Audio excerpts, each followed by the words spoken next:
नमस्कार, मेरा नाम है अमिताभ और दृष्टि आईएएस की इन डेप्थ श्रृंखला में आपका स्वागत है। आपके सामने आज पटल पर एक प्रश्न लिखा है कि क्या है हम्बोल्ट एनिग्मा। तो आज इसी प्रश्न को हम यहां पर हल करेंगे। वस्तुतः हम्बोल्ट एनिग्मा इस शब्दावली की रचना एक वैज्ञानिक के नाम पर हुई है, एक भूगोलवेत्ता के नाम पर हुई है जो कि जर्मनी के रहने वाले थे। इनका पूरा नाम था एलन वान हम्बोल्ट।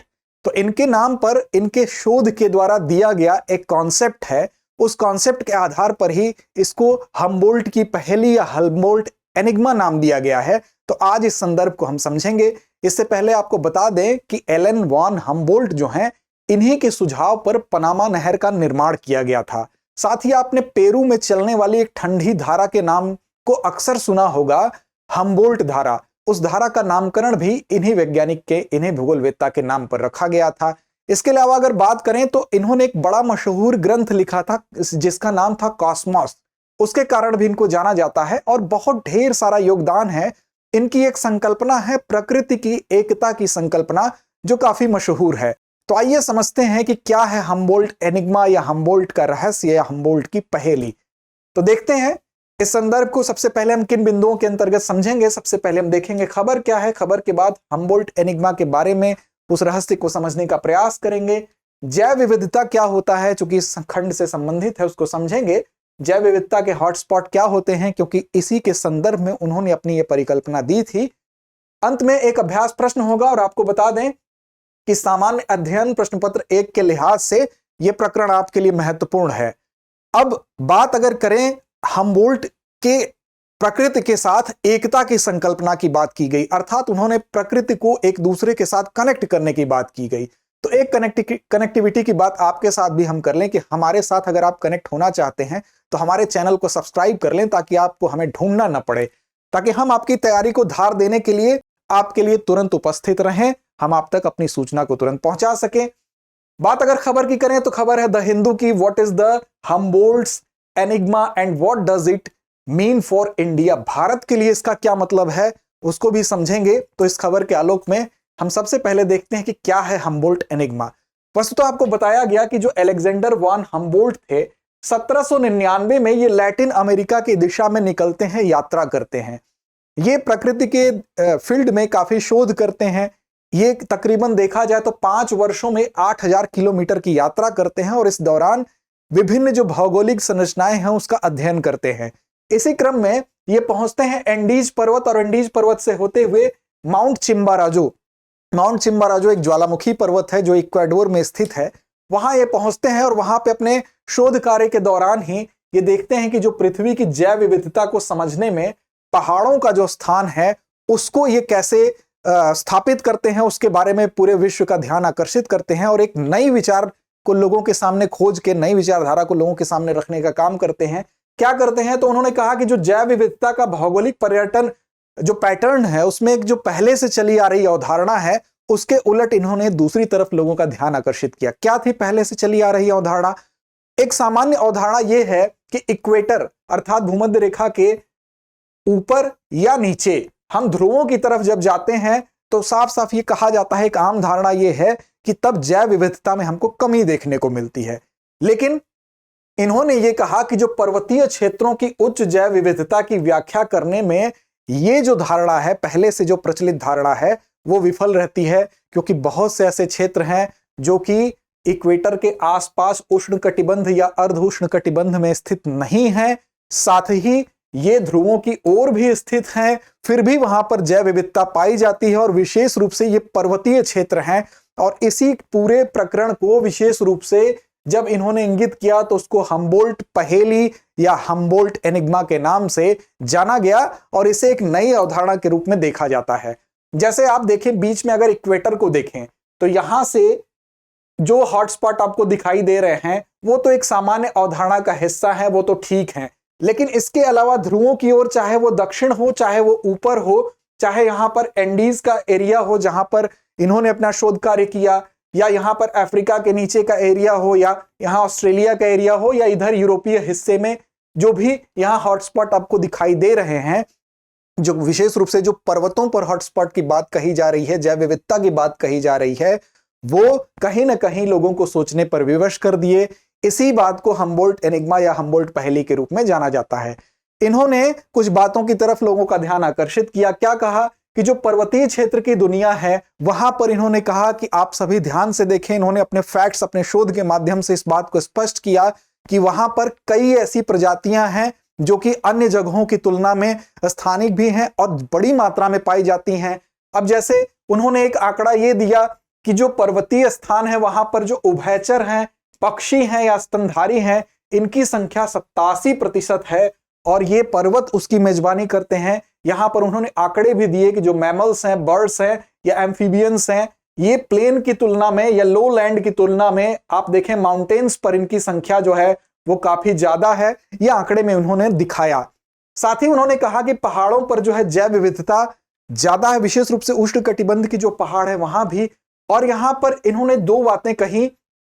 एक तो इन्होंने कहा कि ऐसे पर्वत जहां पर नई प्रजातियां पैदा होंगी उनको इन्होंने कहा कि वो पालना है। देखिए दो चीजें होती हैं, जब बच्चे का जन्म होता है तो पालने में झुलाया जाता है या उसका घर होता है वो, लेकिन अगर उस घर का माहौल ठीक नहीं होगा, उसका पालन पोषण ठीक नहीं होगा तो वो किसी अन्य स्थान पर चला जाएगा। तो जिस स्थान पर वो लंबे समय तक रहेगा या कोई भी व्यक्ति वस्तु को लंबे समय तक रखा जाएगा तो उसके लिए दूसरा इन्होंने कॉन्सेप्ट संग्रहालय का दिया। दो बातें की बताई इन्होंने, एक पालना और एक संग्रहालय। पालना का मतलब कि जहां नई प्रजातियां पैदा होंगी वो उसका किसका परिणाम होगी, तो वहां भूवैज्ञानिक प्रक्रिया के उत्थान के कारण वहां पर नई प्रजातियों के पैदा होने की संभावना होगी, तो उस जगह को इन्होंने पालना कहा।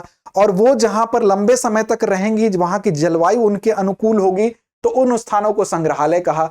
तो इन्होंने कहा कि कुछ पहाड़ ऐसे हैं जहां पर स्थिर जलवायु है, इसलिए प्रजातियां वहां लंबे समय तक रहती हैं, अर्थात वो संग्रहालय के रूप में काम करते हैं, अर्थात वहां जैव विविधता होने की संभावना ज्यादा है।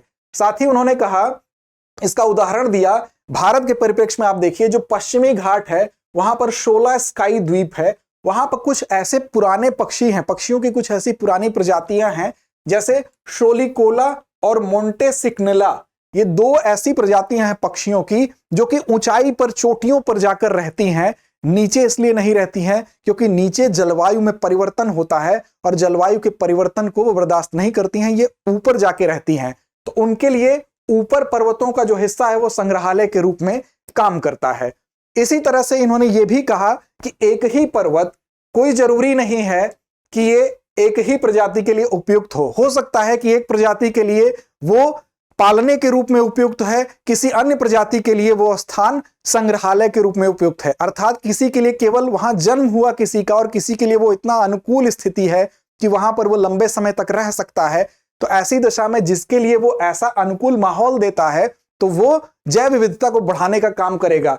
अब देखिए इंडीज और चिम्बेराजो, इसकी अगर बात करें तो ये अधिक जैव विविधता वाले क्षेत्र हैं। यहां पर इन्होंने ये कहा कि इंडीज की तलहटी से ऊपर तक अगर आप देखेंगे तो यहां पर बरसात, तापमान और सूर्यातप की अलग अलग मात्रा के कारण यहां पर आपको उष्ण कटिबंध से लेकर टुंड्रा, अल्पाइन और टुंड्रा, हर तरह की आपको सिचुएशन एक ही पहाड़ में दिखाई देगी।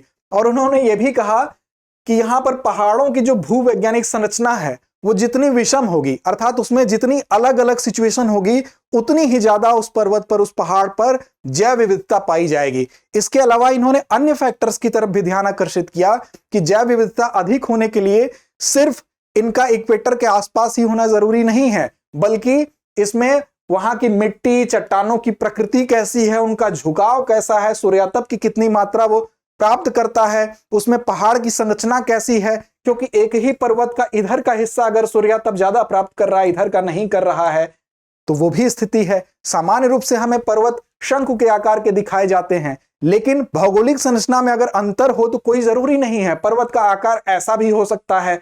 ऐसी दशा में यह भाग भी सूर्यातप प्राप्त करेगा, तो यहां पर जैव विविधता होने की संभावना होगी, वनस्पतियों के अधिक होने की संभावना होगी। तो इन सारी बातों की ओर भी इन्होंने ध्यान आकर्षित कराया।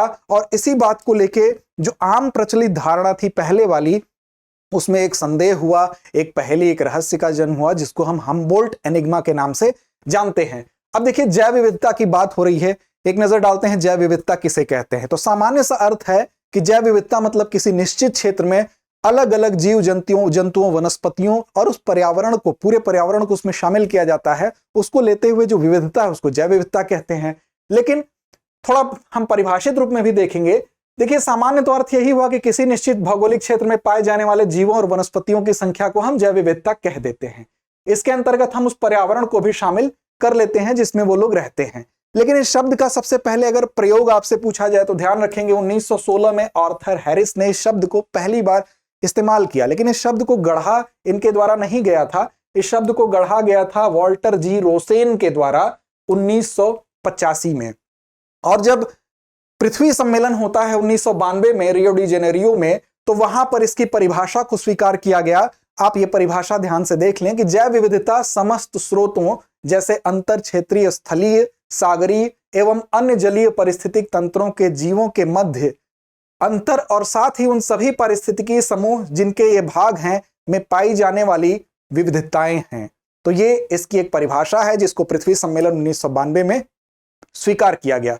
अब भारत में जैव विविधता के कुछ हॉटस्पॉट हैं। अब आपके जहन में आ रहा होगा कि हॉटस्पॉट क्या होता है।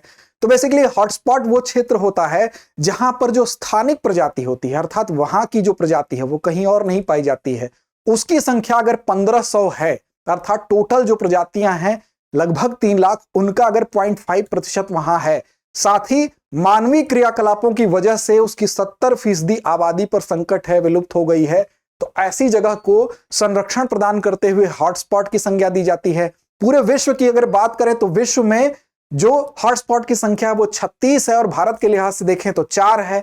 भारत में कौन कौन हॉटस्पॉट हैं? तो हिमालय है, पश्चिमी घाट श्रीलंका का जो पार्ट उसमें श्रीलंका भी कनेक्ट है वो है, इंडो बर्मन वाला पार्ट है और सुडालैंड है, इसमें भारत के हिस्से आते हैं, इसलिए ये भारत के हॉटस्पॉट है, नाम से कंफ्यूज मत होइएगा।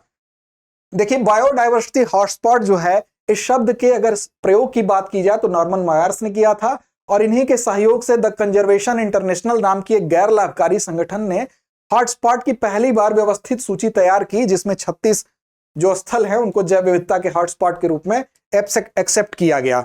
भारत के अगर हॉटस्पॉट की बात करें तो यहां मैप में आप देख सकते हैं, ये हिमालय का क्षेत्र है जो उत्तर पश्चिम से उत्तर पूर्व तक है। यहाँ ये उत्तरी पाकिस्तान से लेकर ये नेपाल, भूटान, म्यांमार से सटे भारत के उत्तर पूर्वी राज्यों तक और चाइना भी यहाँ पर है, यहाँ तक का ये पूरा क्षेत्र है, तो ये हिमालयी क्षेत्र है। इसके अलावा दूसरा जो है वो पश्चिमी घाट है। आपको पता है यहाँ नर्मदा है नदी और यहाँ पर ताप्ती है, तो ताप्ती नदी से लेकर यहाँ कन्याकुमारी तक इस क्षेत्र को लोकल भाषा में वहां पर सह्याद्री भी कहा जाता है। तो ये वाला जो रीजन है ये दूसरा हॉटस्पॉट है और इसको विश्व धरोहर स्थल के रूप में भी पश्चिमी घाट को शामिल किया गया, ध्यान रखिएगा। तीसरा अगर हॉटस्पॉट की बात करें तो इंडो वर्मा है। इंडो वर्मा में कौन कौन सा क्षेत्र है? तो इसमें अगर भारत के क्षेत्र की बात करें, वैसे तो इसमें थाईलैंड, कंबोडिया, वियतनाम ये सारे हैं, लाओस भी है, लेकिन भारत के लिहाज से इसमें क्या है तो गंगा मैदान के और ब्रह्मपुत्र नदी के आसपास के कुछ क्षेत्र आते हैं, इसलिए इसमें भारत का हॉटस्पॉट का एरिया भी आता है। आगे अगर देखिए आप तो सुडालैंड में क्या है तो ये दक्षिण पूर्व एशिया के ये वाला जो स्थान है, यहां पर इसमें जो है कुछ स्थान है और इसमें भारत का जो निकोबार द्वीप है वो सम्मिलित है, इसलिए सुडालैंड का पार्ट भी एक हॉटस्पॉट है जो भारत में इसमें भारत के हॉटस्पॉट में आता है। और अब अंत में आते हैं आज के अभ्यास प्रश्न की तरफ। आज का अभ्यास प्रश्न आपके लिए है कि भारत में जैव विविधता हॉटस्पॉट स्थलों की संख्या कितनी है? आपके सामने ऑप्शन है A2, B3, C4 या उपयुक्त में से कोई नहीं। उम्मीद है आप सही जवाब देंगे। लड़ते रहें, अपने लक्ष्य की ओर बढ़ते रहें। धन्यवाद।